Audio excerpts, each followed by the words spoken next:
and welcome to this episode of The Dental Guys. I'm Wes, the Dental Guy.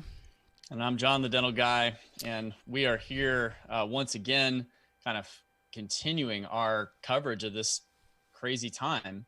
And what we've been trying to do, as you guys know, is we've been trying to bring people on the show that are relevant to your dental world right now. And there's a lot of different things. You know, that could be patient management, practice management, how to stay relevant. But today, we've got Justin from Heritage Investors with us and financiallysimple.com. And Justin has been on the show before. You've heard a little bit from him. In fact, you've been kind of hearing from him for a while now with tips and tricks. But today, we've got Justin on to really talk about what you should be doing right now. So Justin, welcome to the show. We're glad to have you. Hey guys, thanks for having me. I'm kind of excited. I get to talk for more than like 15 seconds to a minute here. You know, we get to actually speak in some depth here. So I'm excited about that. Yeah. That's something we're excited about too, because we've known each other a long time, and we know kind of how your mind works a little bit. And we know that you've been, just first of all, what kind of hours are you pulling right now? I'm not sure right now, John. Well, hold on. And Justin, for those of you who don't know what you do, before I maybe ask you that question, tell people what you do on a daily basis. So I'm going to say that we're a wealth management firm. And whenever I say that, people think we manage stocks and bonds. We're different. I own a company that's called a registered investment advisor. Most of our clients are business owners. I would say probably 90% of our clients are business owners. With the credentialing that our team has, in fact, I got to tell you, I'm the only person on my team that does not have a master's degree, an MBA. It's kind of funny. But I have a couple other credentials that are, I think, just as valuable. But most of our team realize that for our business owners, their largest single asset is their business. And so we make a hyper focus on showing our clients how they can, not everybody does this, but how they can double their net worth every 3 to 5 years. That's our mission. That's our goal. We do this one meeting, one conversation at a time, and we focus on driving net worth.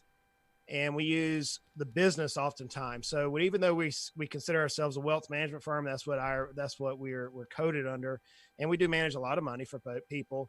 We do manage a lot of assets being real estate and investing, and real estate and business. So right now, man, to answer your first question. I started my morning this morning about 5 a.m. with the first phone call. Last night, I finished my phone call at about 10 o'clock. Pulling some long hours right now. What we're trying to do, and that's not me, that's the entire team. Our entire team is cranking it out. The business advisory side, which are a group of MBAs that have unbelievable experience. They've been on the phone nonstop, answering questions, getting questions, trying to feed me with questions so I can reach out to the community. Have a lot of podcasts going on, just like you guys. We're trying to add a lot of value out there in detail. Like last night, I had one of the directors for the Small Business Association on the podcast for like an hour-long in-depth coverage on some of the loans that are now available to us business owners, and we're going to talk through a little bit today. So, buddy, I'm honored that I have the opportunity to do this. I really am. This is really where I love to do, is that serve our local business. Well, for those of you who don't know, full disclosure, right, Justin is a longtime sponsor of the Dental Guys podcast, and we really appreciate Justin coming on today and really trying to break some things down and give you guys some simple tips and some things that really we're interested in as small business owners, and then secondarily, we're in kind of a special class of healthcare providers that essentially we've been told in the state of Tennessee that we're not to resume work at least until this point, or at least until April 13th. So we're going to shut our offices, and our primary income, or really our only revenue income to our business, is our patients for 1 full month. And the governor, Bill Lee, of the state of Tennessee, yesterday issued an executive order stating that we need to step up and stop the spread of COVID-19 and these non-essential healthcare providers. Now, that's kind of a unique thing to dentists. Justin, that's one of the reasons why you're on the show, is because our revenue just got shut off. And so now I'll turn it over to John. John, we kind of formed some questions yesterday for Justin, And so let's start out the podcast. Yeah. We want to, as like you talk about, provide value for our listeners. And some of the questions that come to our mind, and I know that our listeners are asking, is what do I do now? And what are some of the first steps? So I asked Justin to kind of put together a top 5 things that dentist owners should do now. And I say dentist owners, it could also be non-owners, a lot of these things. But I think especially for those in the small business ownership arena, Justin, let's go through those kind of one by one and unpack some of the things that you are telling people as you're getting these calls with people saying, what do I do? Sure. So the first thing we're going to deal with is we're not going to panic. We're not going to panic. It doesn't do anybody any good, from yourself, your family, your team, to go into a hysteria running around like Chicken Little, like the sky is falling. And I'm not seeing a lot of that. I am seeing some of it. I think those of us maybe who are over the age of 40, who's dealt with a little bit more of life, realize that this too shall pass. Those many people, many of our practitioners whom we have the honor to serve, have dealt with some tough times in the past. 07, 08, and 09 kind of rocked our worlds. And so those of us who lived through that as business owners, that was a 36-month time period that was interesting. And it caused a lot of havoc. It also caused a lot of opportunity. And so in my world, man, my world was flipped upside down in 07, 08, and 09. It just was. I mean, I'm in the financial world, and it was unbelievable. So the first thing I'm going to say is we're not going to panic. It doesn't do us any good. I personally believe God's still on the throne. I think he's going to get us through this. That's where my hope is. My hope's not in Washington or anything. And I know this isn't a spiritual podcast, but that's who I am. You guys know that.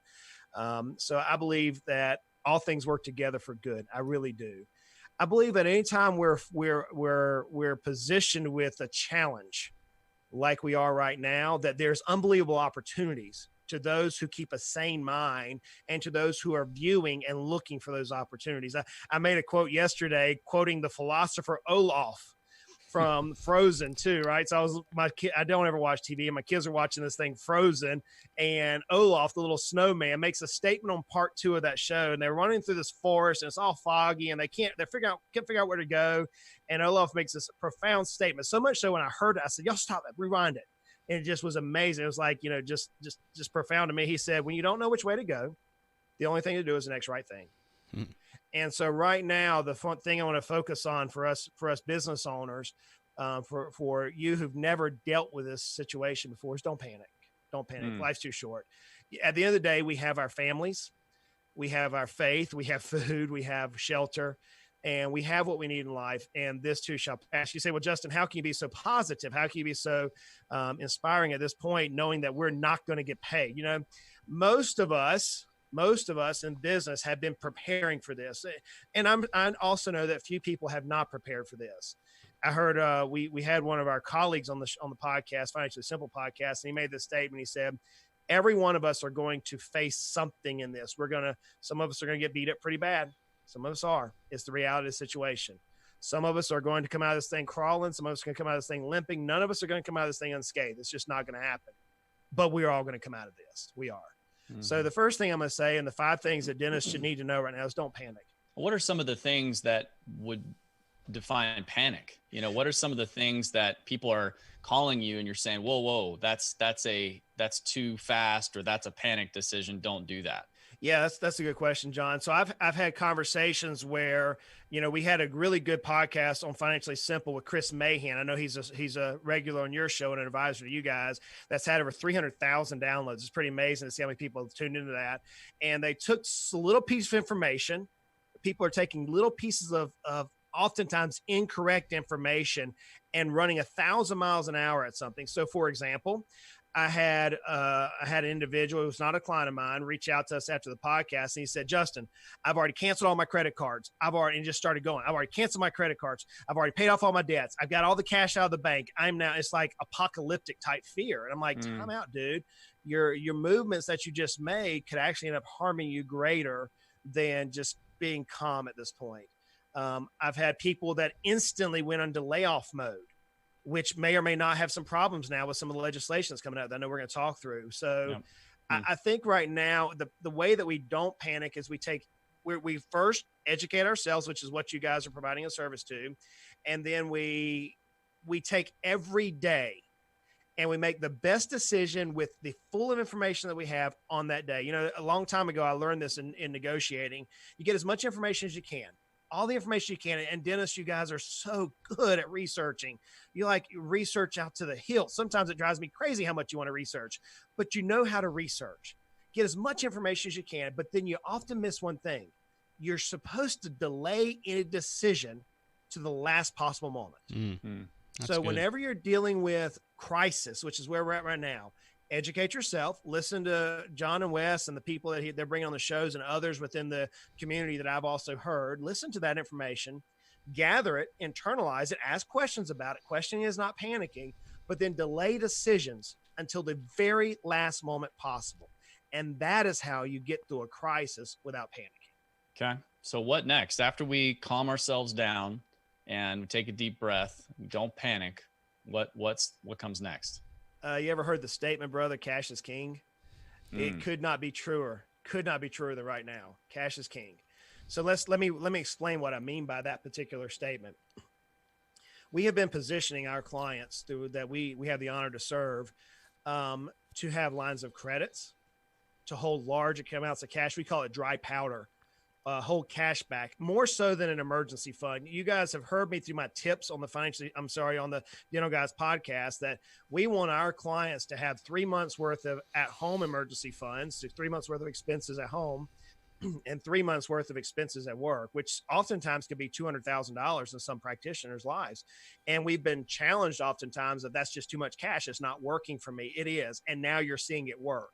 So right now, if you don't have enough cash, then your job is to preserve what you have. So whenever I say cash is king, here's what we're telling our clients to do.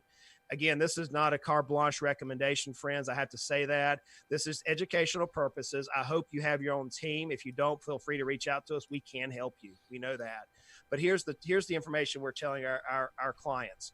At this particular point, we want you to not pay off your credit cards. We want you to put as many expenses on your credit cards as possible and pay interest only on those things. I realize that credit cards interest rates are at 15, 20, 30% some places. I realize that. But we want you to maintain high balances on your credit cards.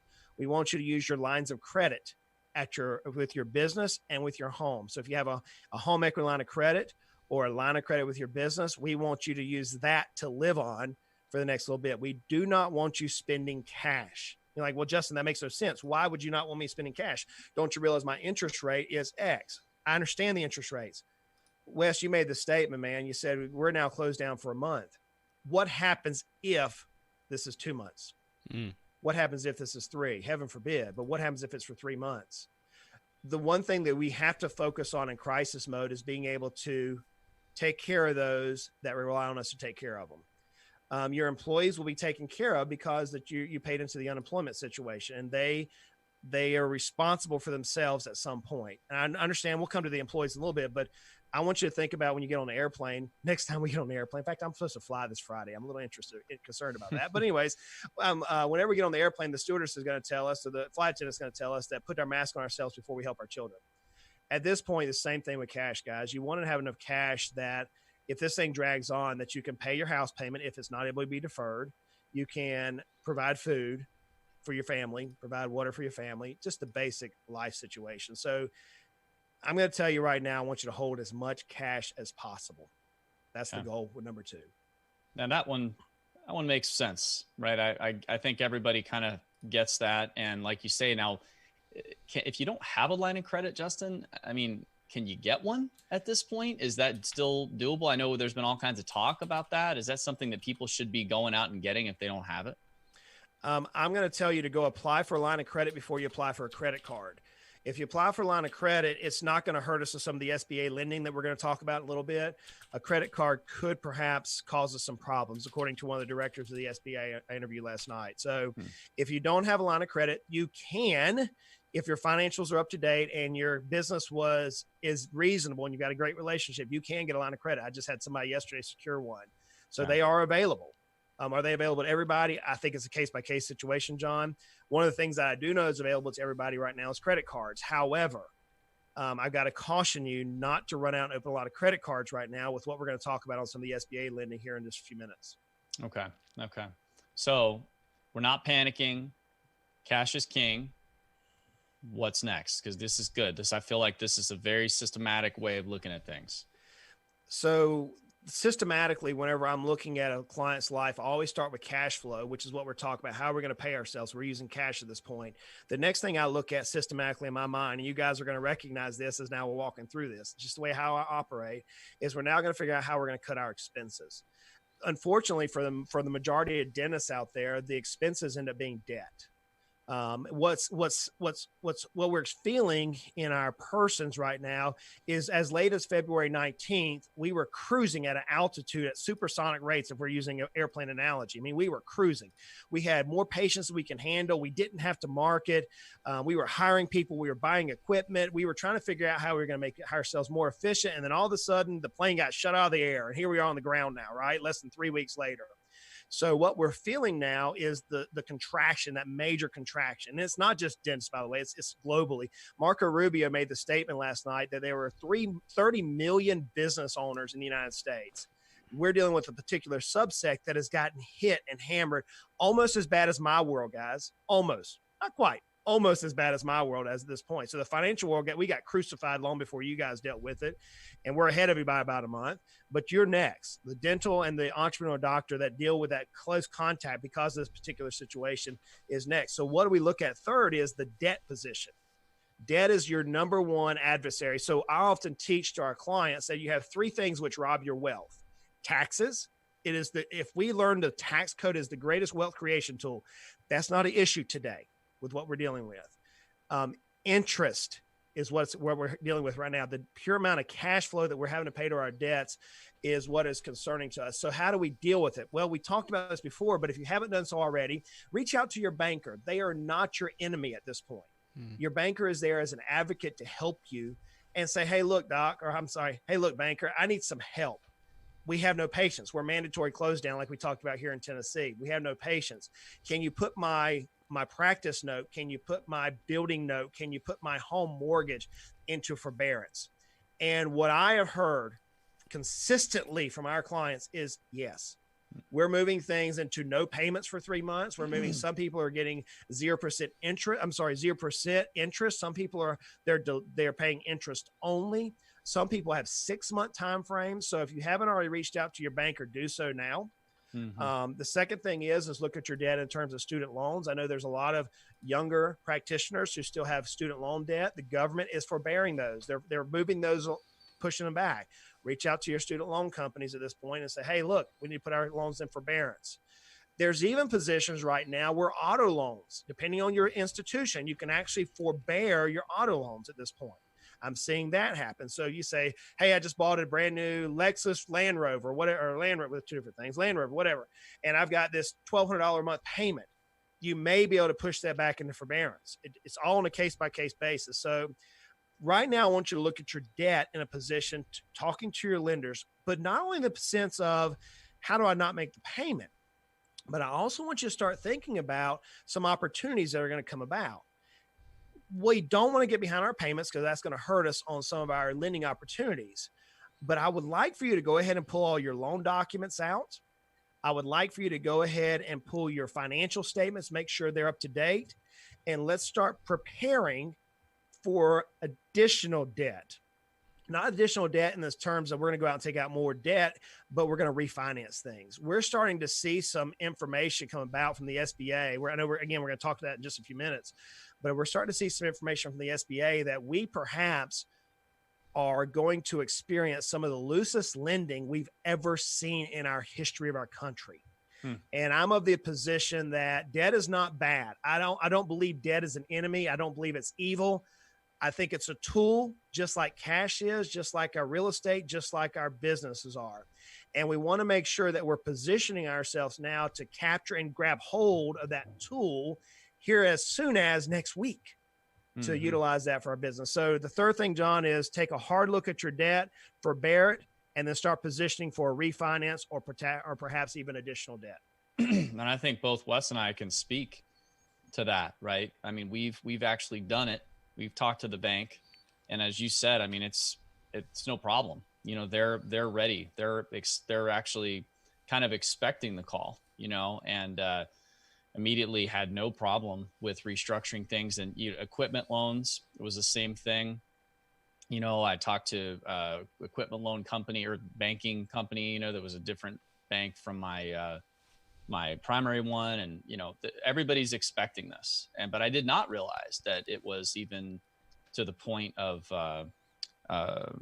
you know, car loans, things like that. That's interesting. You know, everything's getting loosened up, and it makes sense because I think we're thinking of ourselves, okay, well, we're in this, you know, small business, you know, dental world. But I mean, the average person, I mean, this is where we have to be thankful, because the average person who's at home doesn't necessarily have, you know, as many options as we do. You know, if we have a business, we at least have some equity potentially in that business.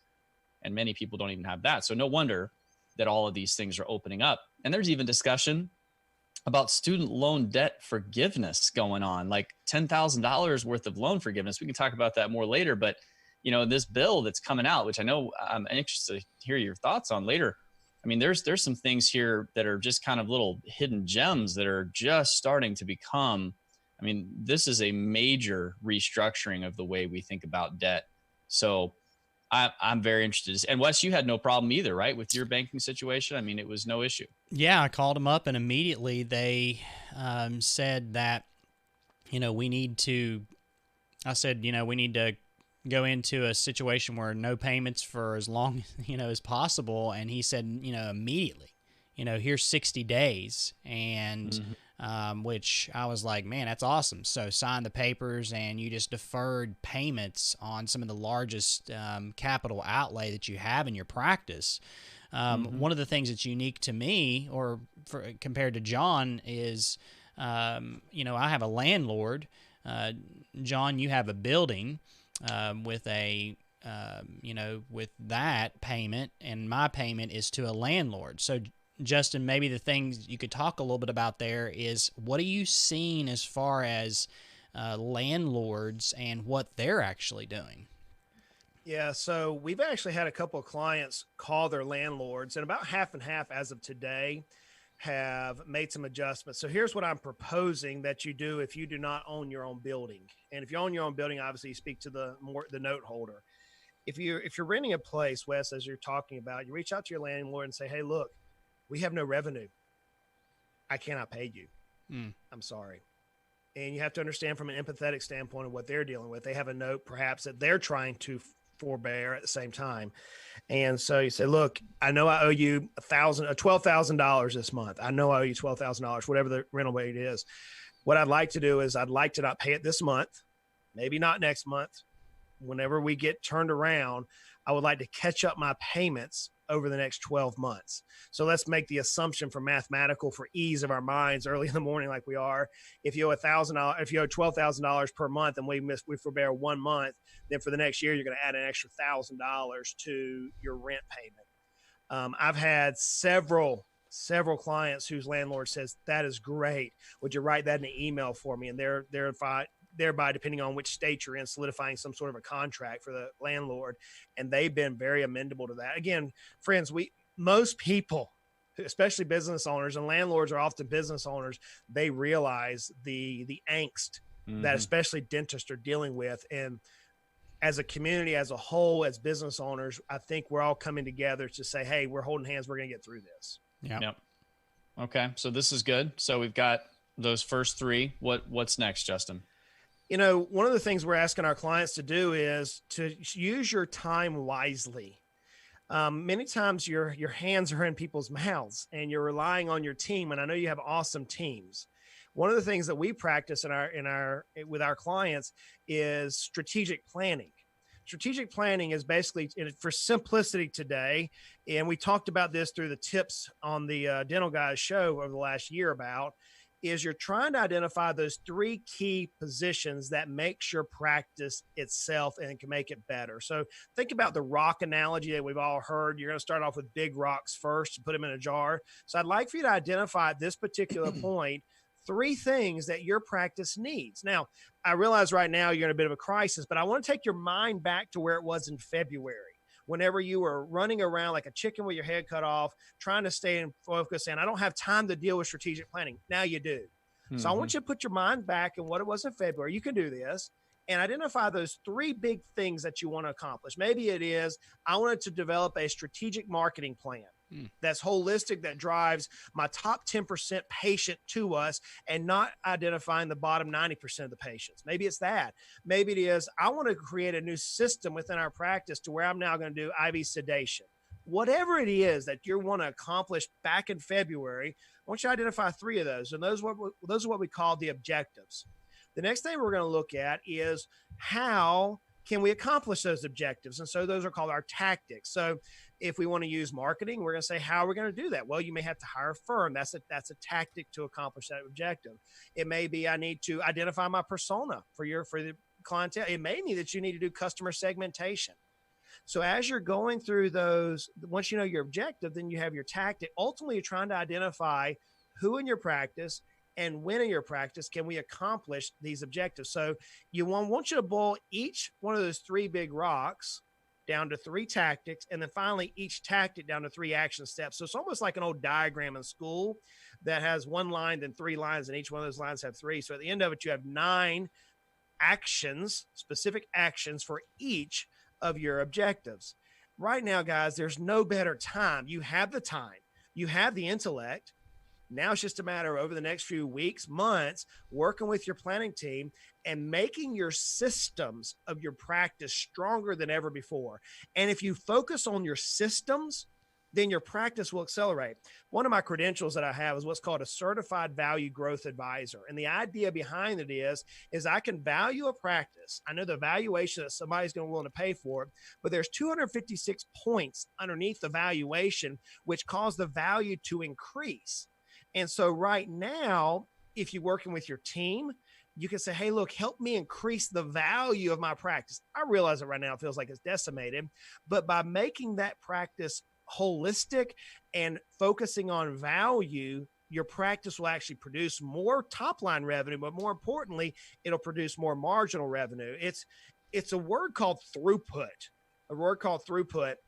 It was written by, I forget the doctor's name, but it's called The Theory of Constraints. It's a great book to read. It's been written about the 1980s.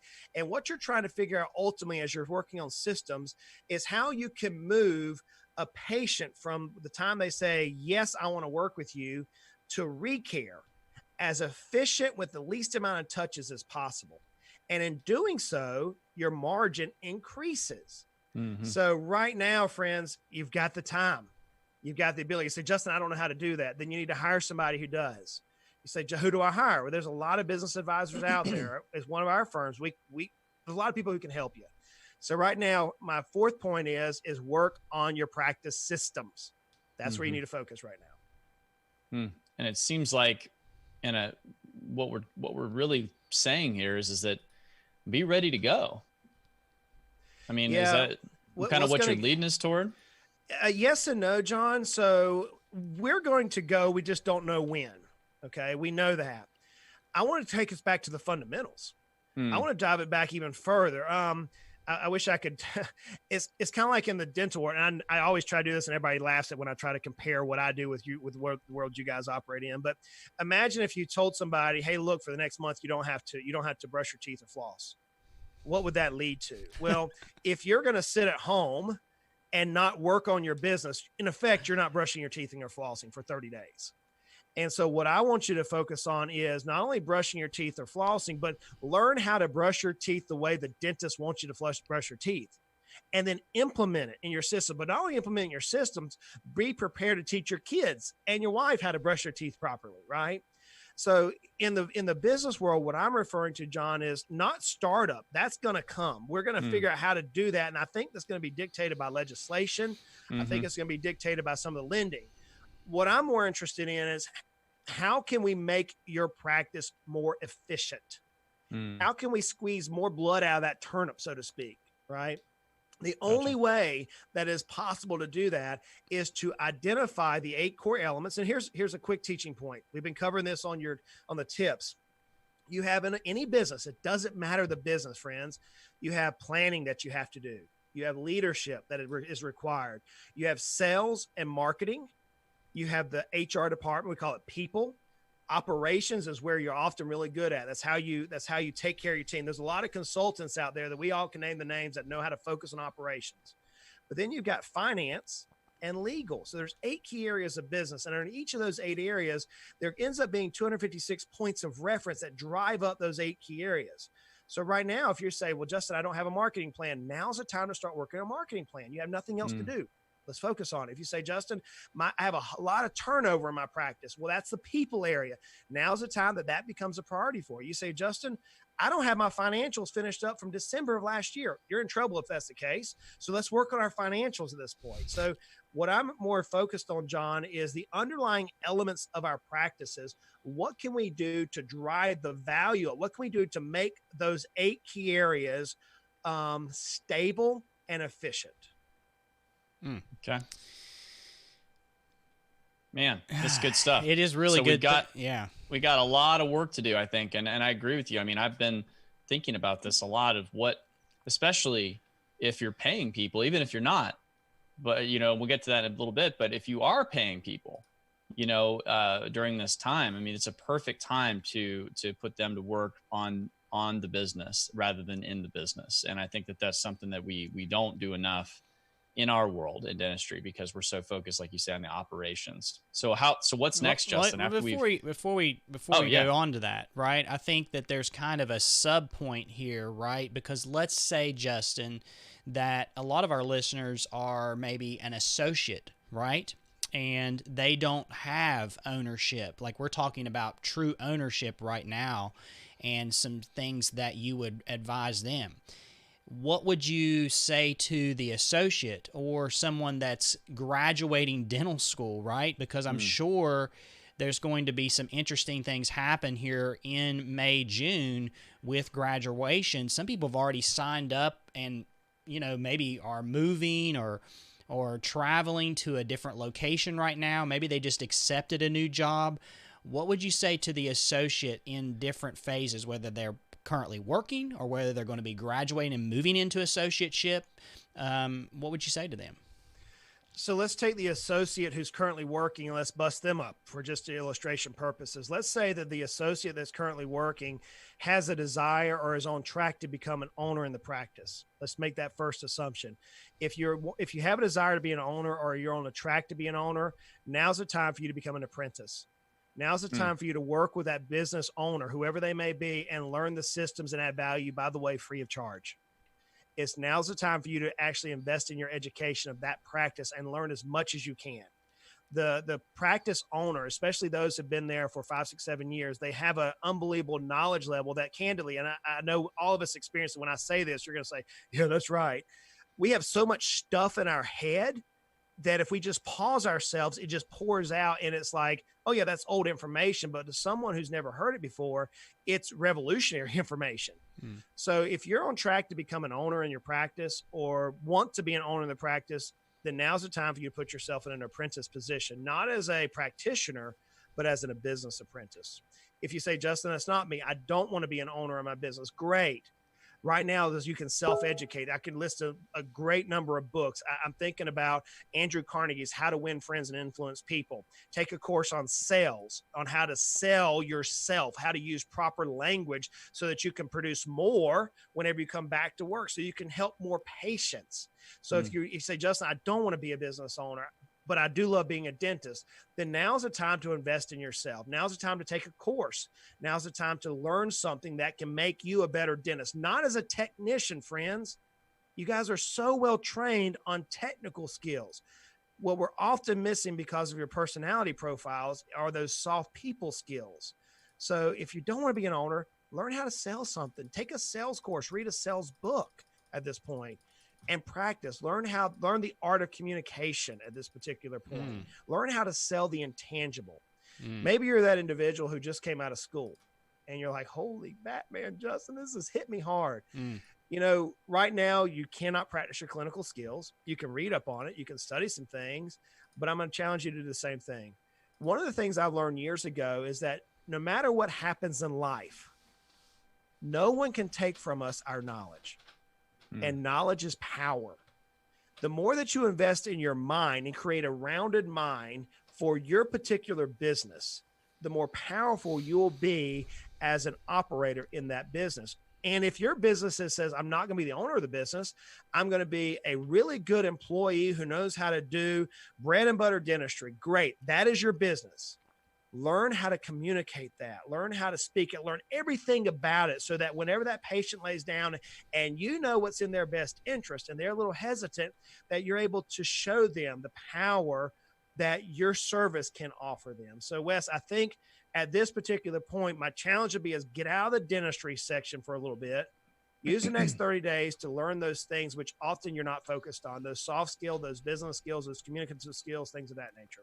Man, I think that's good because, John, we've talked about this before, is that most dentists, because of our personality type, are not very good communicators. And one of the things that can help you is to develop excellent communication skills. If you're an associate, man, that is great advice. There's some great books you can start reading on communication right now. Just go on Amazon and just type in communication books. I mean, there's some amazing things out there on communication. I know that John and I have even talked about taking some more communication courses over the next year or two, and just learning how to be a better communicator can actually boost your performance. And can you imagine going back to your practice as an associate, and your performance goes up just because you're a better communicator? I love the advice, Justin.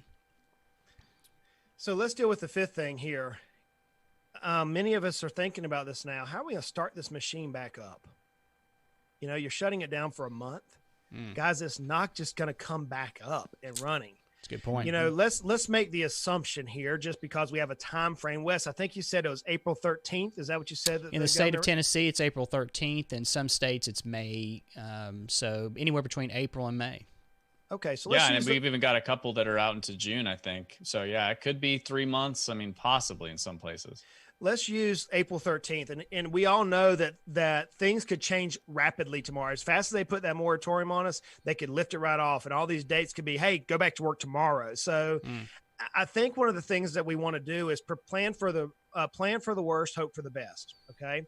Whenever you get ready to start a business back up, go ahead and think about that shutdown procedure that you had to do and reverse it and write it out now. Because whenever we are given the go, whether it's by a time date or by a government mandate, whenever we are told to go, the last thing you want to do is be in a panic mode, trying to figure out what is it that I need to do.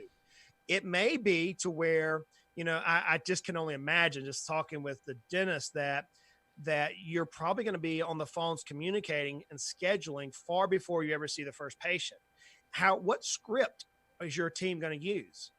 What are they going to communicate? What is the verbiage that's going to use? What's the psychology that you want your patients to rest assured in? What are the electronic systems that you have to start back up? What are the software systems you have to start back up? What are the ordering procedures? Have you been on, when are you going to get on the phone with your labs and say, hey buddy, I know I owe you some money, let's go. So I think right now, one of the things we can work on is reversing the startup procedure. You say, Justin, I've never had to do that before. No one's had to do that, Justin. I mean, like not necessarily, Wes. Well, not necessarily. Maybe. No, because I'll challenge you, because in your case, you started a business. That's true. And you know what it's like to start a business. And so take your mind for those dentists who started a business and go through the exact same process on what it takes to start a business, because you're starting a machine back up. It's like cranking the car up. There's a series of events that have to happen. And if you don't start it up in correct order, you can end up losing revenue. You can end up being inefficient, and heaven forbid, this could be the thing that I want you to be aware of, is starting bad habits. Because you're going to be coming in with a flood of patients who are going to need you. And more than likely, June, July, August, September are going to be some of your best performance months as far as production goes. You're going to have a flood of patients that need you, and you, the practitioner, are going to be running 12 hours a day trying to get all these things through so you can make the revenue. And all of a sudden, you're going to have bad habits that creep in that could end up harming you another 12, 13 months down the road. So my challenge to you is reverse the order of a shutdown, flip it the other side, and then start talking with your business consultants, your business advisors, to say, hey, is this what I need to do in order to start my business up?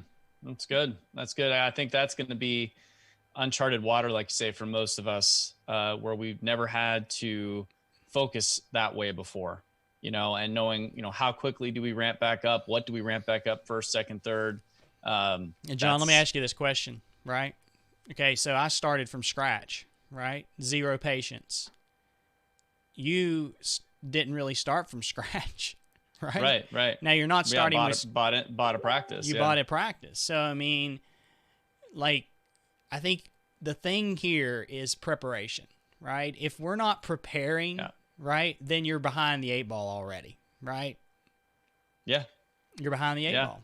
So, Justin, so what are the things? Yeah. What are one of these things that you've laid out? I think that this is going to give all of our listeners a good starting point on what we need to be doing now. So, man, that's good stuff. All right. So I think the next thing, we want to know, we've got through these 5 kind of key things that owners should do right now, right? Is what should we be asking our advisors right now? Because it seems like we have to be in communication with our advisors constantly, like just to be able to digest some of these things coming out of Washington, our state agencies, things like that. So what questions should we be asking people? And not just people, right? Because I think here's the knee-jerk reaction. I'll just say this, right? Is the knee-jerk reaction is to call like your buddy and say, "What are you doing?" Right? Yes. Because and is that the right? A lot of that going around. There's a lot of that going around, and I'm a little concerned about that, right? Because what that person does is not specific to my needs. What John does in his practice is totally different than what I need to be doing. I mean, we've talked about these things off air, and my structure is totally different than John's. And you told me one time, Justin, you said, stop comparing yourself to other business owners. You are specific, your needs are specific, your goals are different. And so, sorry, it's not I'm not the expert here, but but what should we be asking, Justin? Tell every for that could apply across the board to any dental business situation. Yeah, so let me drive a stake home right here with what you guys were just talking about. The reason why, in my opinion, and this is pure opinion, and if you feel like it's wrong, feel free to make mine yours, because mine's probably right. I'm joking. That's a joke for levity this morning. My opinion is the reason why you're asking your peers what they're doing is because you don't have a coach in your life. You don't have somebody who is orchestrating your team. What would it be like if I were playing on a football team and I did not have a head coach who could supervise all the different types of coaches, who could supervise the running back coach, the quarterback coach, the kicking coach, the wide receiver coach, the line coach? What would it be like if I did not have a head coach? And the reason why oftentimes that you're calling your friends is because you do not have that coach who can see the big picture. For whatever reason, many times you say, well, it's not valuable enough. I beg to differ. Our clients are prepared for the most part. I actually read a study yesterday on the power of coaching and having a coach who can see the bigger picture. So Wes, the reason why that's happening is because so many dentists, and I'm throwing a shot when I probably shouldn't, but so many dentists want to be DIYs. Yep. Because you have the intellect to do it. You're so smart. Yep. You're so smart. Then you think, I can do this myself. Candidly, friends, no, you can't. Candidly, friends, you can't. Why is it that Michael Jordan, in my opinion, one of the greatest basketball players of all times, why did he have a coach? He did play baseball. Why did Michael Phelps have a coach? What's that? He did play baseball for a little while there. Yeah, well, he was better at basketball, right? But why is it that Elon Musk has a coach? Why is it Bill Gates had a coach? Why do they have coaches? Because you need somebody who can look on your periphery and ask you a question. So the first thing that your question assumes is that you have a coach. If you don't have a coach, hire one now.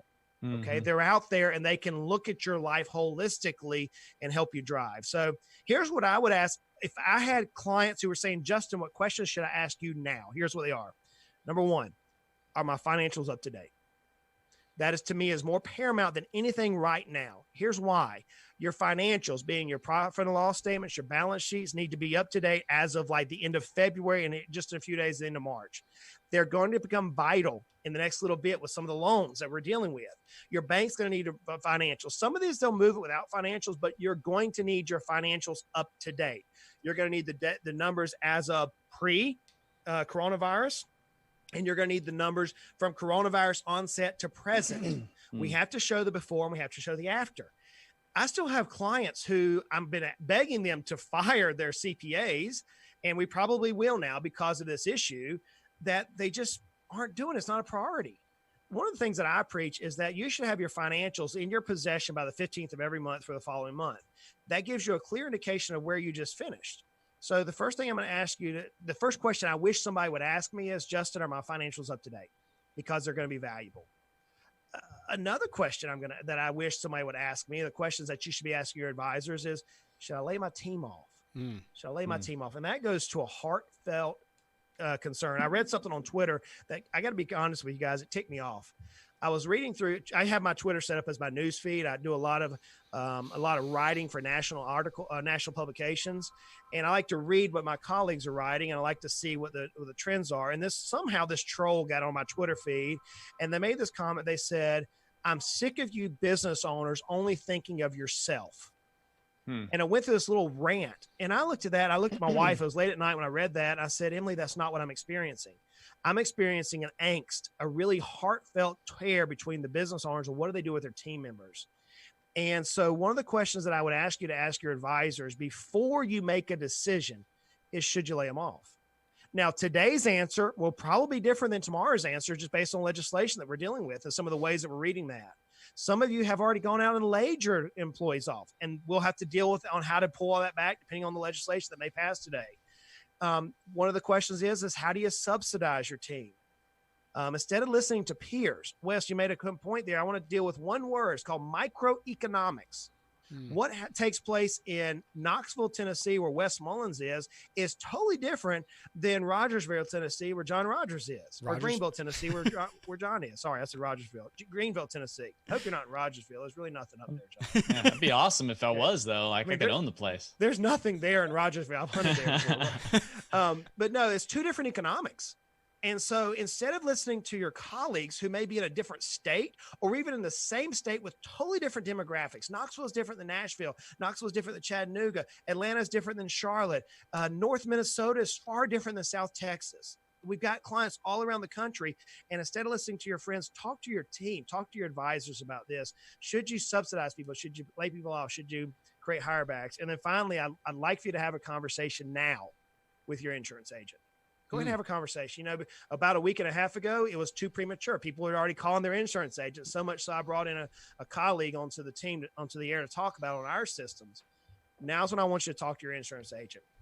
Go ahead and communicate. Hey, look, I may have business interruption insurance. Do I qualify at this point? Now, they're probably going to tell you no, and that's okay. We should get a little bit more guidance from the legislation that the House and the Senate perhaps could vote on today. We should get a little bit more guidance there. We may not need insurance because of what the government is proposing, but I would like for you to go ahead and have a conversation with your insurance agent. If you just will freeze there and just, are my financials up to date? How do I handle my team? And let's talk to insurance, and don't go past that for today. Then I think those are the questions I wish that our clients would ask their advisors. Wow. That's good. That's comprehensive and concise. And I think that gosh, you know, I don't know how much you want to get into that legislation, Justin. There's so much riding on that, right? I mean, and I'm no expert at it. I've been trying to just read, and, you know, I've heard some things from you and from other folks that there's everything in there from, you know, like I say, student loan forgiveness potentially to, you know, money going out to people, to the potential for loans that could be offered to small businesses that could be forgiven completely, potentially. I mean, these are things that could be a complete game changer, where we could go from having to lay everybody off and unemployment all the way to potentially being able to pay everybody maybe a full-time wage and have that be a loan that gets forgiven within a couple of months. I mean, this is everything hangs in the balance over what happens with this legislation. I think we need to tear apart the legislation, though, for clarity. So yesterday on the Financially Simple podcast, and I challenge you guys to listen to it, I did an hour-long interview with my dear friend Alan Brown. He's an MBA CEPA out of South Carolina. He's the director of the Small Business Development Center in South Carolina. We're trying to get the Tennessee director on. She said, Justin, we will. Let me get a little bit more guidance, and I'll come on your show. So hopefully we'll get the Tennessee director. All the rules apply pretty much nationally. There's little caveats per state, but you have to understand there's 3 different phases to what we're dealing with. And a lot of people are confusing the 3 different phases. And so let me see if I can speak a little bit to the 3 phases of what we're dealing with. First one, before we get to the 3 disaster phases, we have the traditional SBA loan. And SBA, candidly, is a pain to deal with. Very few people don't want to deal with the Small Business Association because they make you donate your kidney, your left toe, and maybe your child as part of the underwriting of that particular lending. So we're not talking about traditional 7A lending or things of that nature. We're talking about the disaster lending that's in place at this particular point. And they've rolled out 3 different crisis phases. Phase 1 was the disaster loan program. It had $8.3 billion in it. $1 billion of it was for the economic injury disaster loan. We call that's House Resolution 6074. That particular loan dealt with more of the infrastructure for the SBA. It was kind of getting the SBA ready to deal with this major issue that's coming. And so there was some relief there for for unemployment, things of that nature in the initial phase, but mostly it was helping fund the SBA to get ready to deal with this. Phase 2 was what was signed last Wednesday by President. That was House Resolution 6201, and we call that the Family First Bill. I actually interviewed Michael Gamboli, who was one of the who's an attorney with I can't go too deep in there, but he has a lot of information about the Family First Bill. We talked about, should it even apply to dentists? A lot of people don't think it does. In fact, I've yet to find, out of some 25 attorneys who deal with HR law, I've yet to find one who says businesses under 50 employees are having to deal with that. So I know the ADA was trying to lobby against it. I think they were doing that for some of the larger organizations, some of the DSOs and things. I don't see at this point that Family First Bill is directly applicable to many small business owners. Now, again, I'm not an attorney. That's a disclaimer there. This is just what I'm being told. I'm kind of repeating back. But phase 3 is like the grand poobah. I mean, this is like the 800-pound gorilla in the room. I actually spent Sunday reading this bill that failed in the Senate because I wanted to see the details of it. And it is steep. It's a $2 trillion spend that our government is trying to push out. As mentioned earlier, Marco Rubio said, hey, look, guys, you've got 30 million business owners. On this particular bill, there's a lot of things that are interesting. So here's some interesting caveats. The first one is that used to be you had to have employees in order to receive certain benefits. Not anymore. If you're a business owner, the 30 million businesses are those that have employees and those that do not. So where this could be applicable to dentists, if you're a Schedule C subcontractor and you have no employees, let's say you're a floating doc who floats from practice to practice, this now affects you. This is not just for the doc who has employees. This could also be Schedule C independent contractors who are practicing dentistry. So that's amazing. Number 2, we have dentists who have buildings and real estate that are in trade or business companies, like an LLC or an S corporation. You now qualify for some particular lending that before real estate investors didn't qualify for underneath this lending. You're right, John. They're in the way that the bill was drafted, at least from the House portion of it that I read yesterday, there is some student loan forgiveness. Now that's a sticking point. That's some people are arguing that's a political play. And you're right. The number is $10,000, which has been negotiated.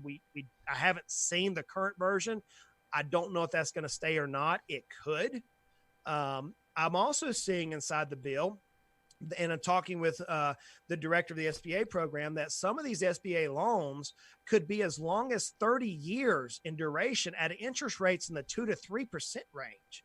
So we're not talking about the traditional 5-year note that is at 6-7%. We're talking about long-term loans that we're going to perhaps be able to restructure our building debts. We're going to have to be able to restructure our practice notes. We're going to be hopefully able to free up cash flow, which from an economic standpoint will provide an injection into our economy that'll help us pull out of this. The biggest part of this note, which is interesting to me, is the loan forgiveness portion of it. Yeah.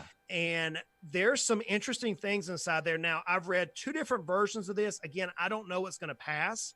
I've read a version, the Senate bill, that said that you could basically get up 150 to 250% of your payroll, which includes your doctor pay as well, in a forgiveness note. So if let's say, for example, that your monthly pay is $50,000 for the entire practice, including yourself, then you may be able to get $125,000. And then if you maintain employees for 90 days and it's completely forgiven, talk about a stimulus, it's there. And candidly, that is not one of the points that the parties were arguing over. So I don't see that one moving away.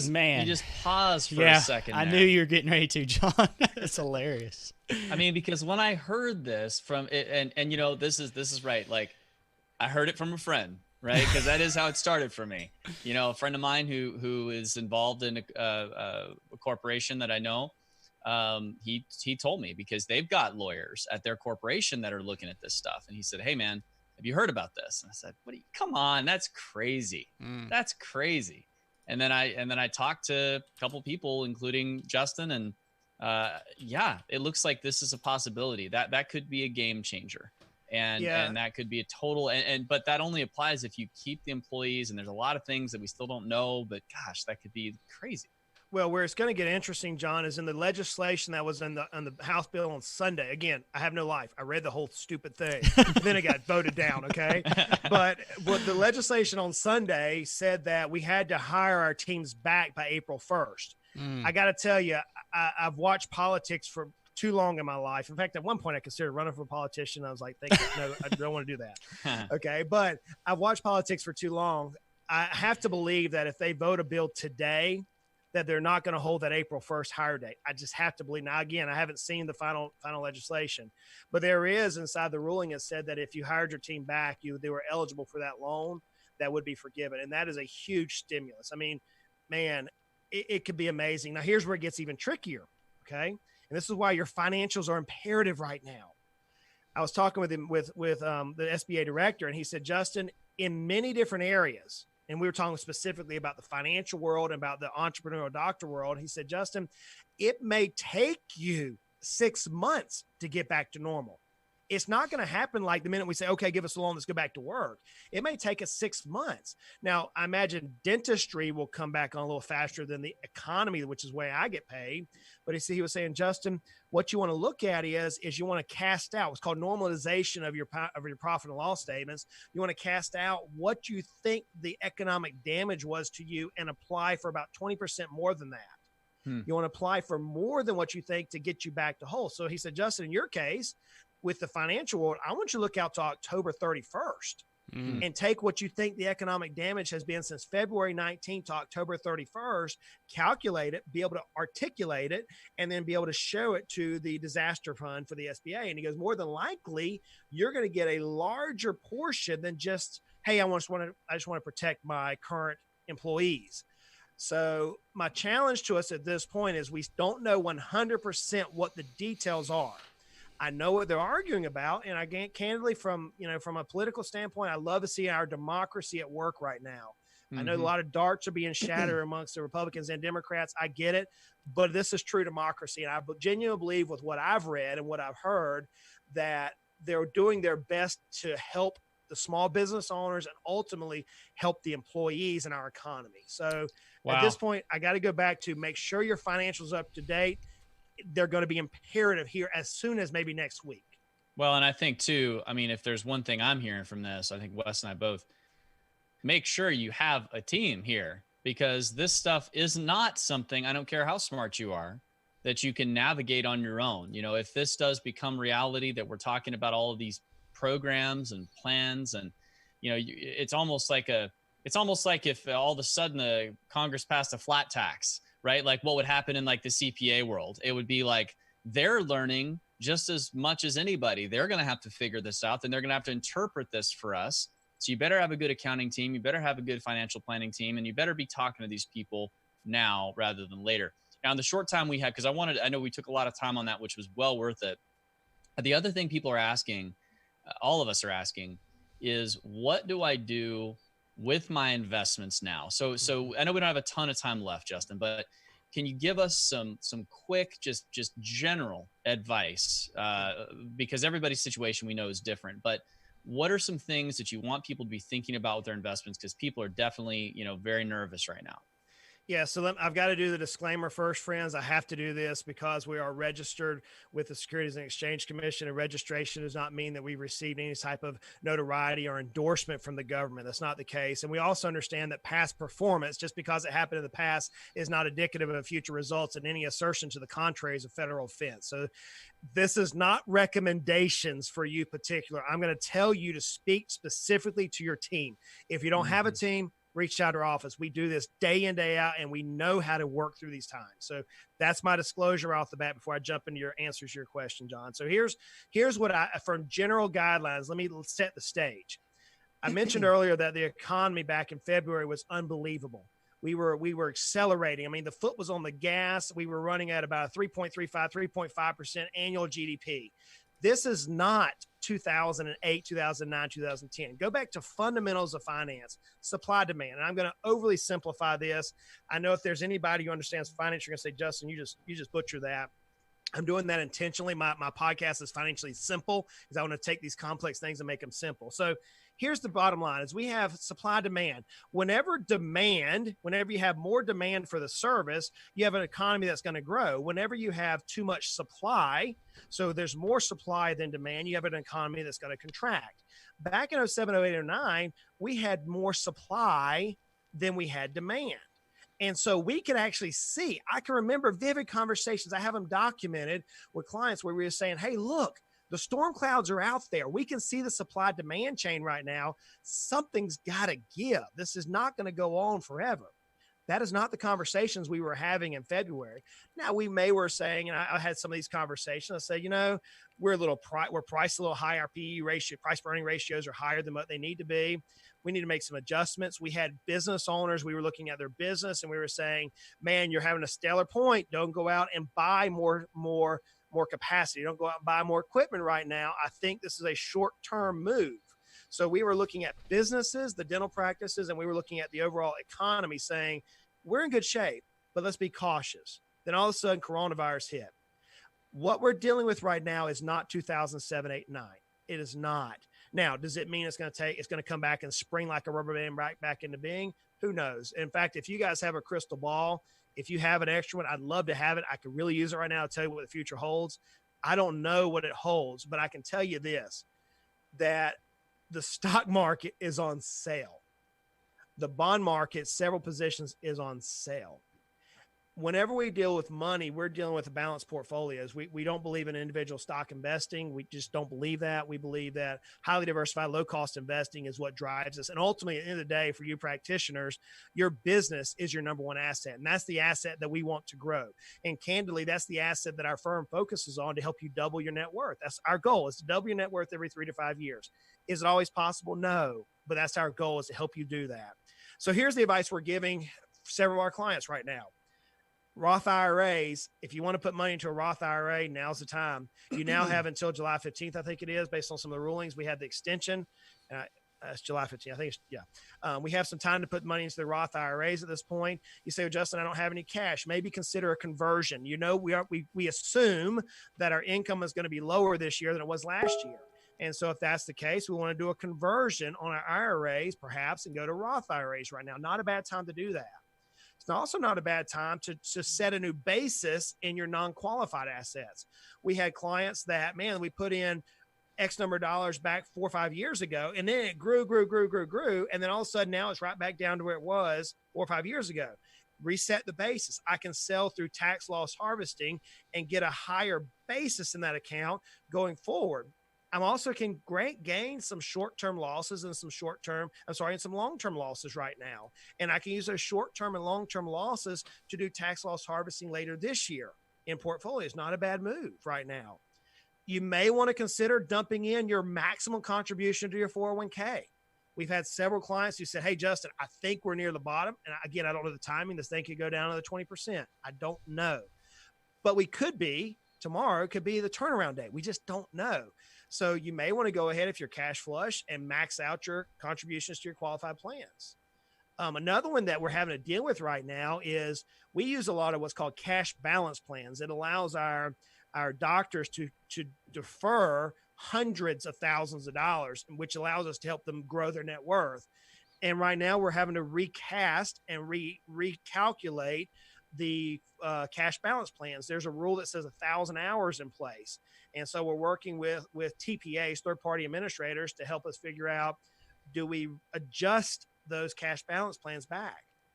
You may have a piece of property, piece of real estate right now that you said, man, I wish I could have sold this rental house. I wish I could have sold this piece of property, right? But because of the basis, man, if I'd have sold it, I've got hammered with taxes. Now's not a bad time if you want to jump out of that position, that property, to go ahead and sell out. And there are people buying. They're out there. You may want to sell out the property and then redeploy those monies. You say, well, Justin, how do I know? I asked the question when it comes to real estate investing. If you had X number of dollars, let's say it's a piece of property for $300,000. If you had $300,000 in cash today, would you buy that exact same property today and hold it as a long-term investment? If the answer is no, then you need to be speaking with your planning team to see if now's the time to sell and reposition your portfolio. Speaking of repositioning your portfolio, now's the time to do target band rebalancing and moving the portfolio into a recovery mode. I'm not a fan of selling when things are down. I'm not. I lived through 07, 08, 09. I saw people when they started panicking, they went to cash. All you do many times is lock in your losses. Sure, you may make a good decision and save a little bit of downside, but when are you going to get back in? And many times people cannot jump back in at the right time, which is why DIY investing is so dangerous. So if I were giving general recommendations around investments in general, I would say those points, John, that I just outlaid, but I leave with a caveat. Those are just educational points. Please, please, please talk to your advisor about your specific situation. This is not investment advice, but it does show the urgency of what you can do right now. And there's a lot of opportunity right now. Well, we have packed a ton of value into this hour or so for you guys. And, this is something to take and digest, probably watch a couple of times, and make sure you have a good team in place. And Justin, I want to thank you for being with us. Respect your time, let you get back to your busy, crazy day. Be careful, be healthy, be safe out there. We thank you for what you do and for advising dentists and many other businesses on how to make it through this and how to get through this. Because like you said at the beginning, we're going to be okay. We're going to be okay. Just have to have a good team in place. So for those of you who've enjoyed this, comment, like, share, subscribe, check out financiallysimple.com and Heritage Investors. That's where you can find Justin, and continue to follow us. The Dental Guys will be bringing you more content this week as we go on. Almost every day of the week this week, we're going to have something that's going to really add value to you. So have a great rest of your day. We'll be in touch soon.